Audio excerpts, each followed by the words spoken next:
ویم هغه فرشتې به هم حیراني که نه چې د دوی ثواب ولیکو که عذاب ولیکو. دا تاسو وګورئ که نه په یو جومات کې 2 جمعې صحیح ده. او د حاجي صاحب څه وایي، د حاجي صاحب ویډیو کړې ده او دوی هلته یو ملا صاحب ماشاءالله زور کوي او دا بل دلته زور کوي. په بل پسې 2 کسان دي او په دې بل مول صاحب پسې کسان ډېر دي صحیح ده. نو دا زموږ د اختلافاتو نتیجه چې جوماتونو ته ورسي.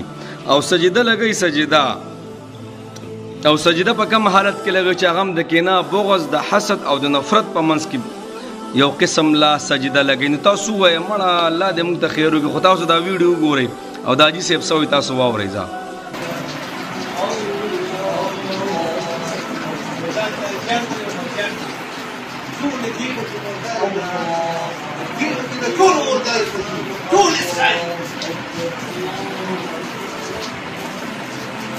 قرآن خو بدی ده د پی ډی ډایرکټر لا ورته سبا چې د باندې دا دنیا وګړه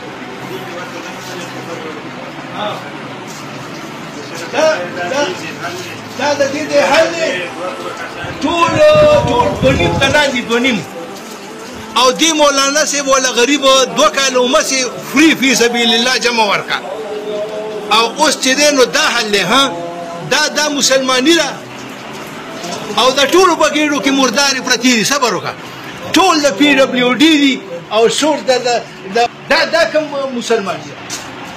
مسلمانان دا ته وایي حجان ده. انسان هغه دی چې خارج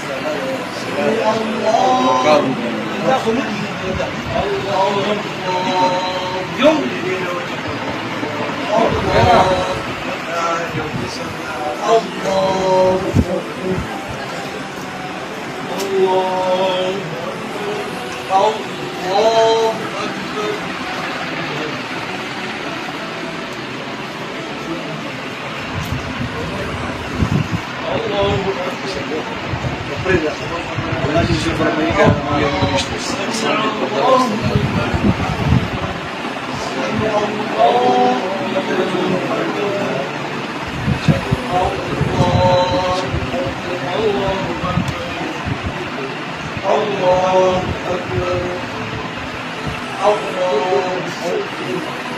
تاسو ویډیو وکتل که نه دا زموږ اختلافات دي. آیا دا مونځ به دا جومات په څه طریقې وکړي؟ دا د الله کور دی صحیح ده او د الله په ځمکه باندې دا خلک ولاړ دي او انتشار پیدا کوي. په بهر دنیا کې الله فرمایي د هغه خلک دی چې دا په ځمکه باندې انتشار پیدا کوي دوی دپاره جهنم دی. قرآن کې فرمایي اوس د الله په کور په ځمکه باندې انتشار پیدا کوي او د الله په کور کې دا حل هول رالي که نه. تاسو وایئ مړه زموږ د اختلافات په کله ختمیږي؟ یار زموږ د اختلافات په اخر ختمیږي کله زما او ستا جوماتونه یې نیولي، مدرسې یې نیولي، زما او ستا کالج او یونیورسټۍ یې نیولي، اخر به دې نه مونږ خلاصېږو کله؟ او تر دې پورې چې ورسېدل جوماتونو ته هم زموږ خبره ورسېده که نه. الله دې مخکې خیر وکړي چې مخکې به صحیح حساب کتاب وي. بس الله دې مونږ ماف کړي یاره.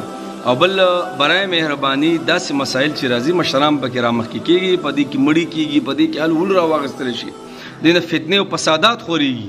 برای مهرباني دا مشران راپاسې او دا مسلې حل کوي او د الله په نګاهو تاسو مولیانو ته هم کله ناکله دغه شی یو قسم لا په پاټو دا زیاتر اټو په پاټو باندې دا زیاتر کېږي او زیاتر به دې مسلکونه کېږي چې دا بریلی او دا پنجپیری او دا اهل حدیث دی او دا دیوبندی دی او دا پلانې او دا ډینګری دی.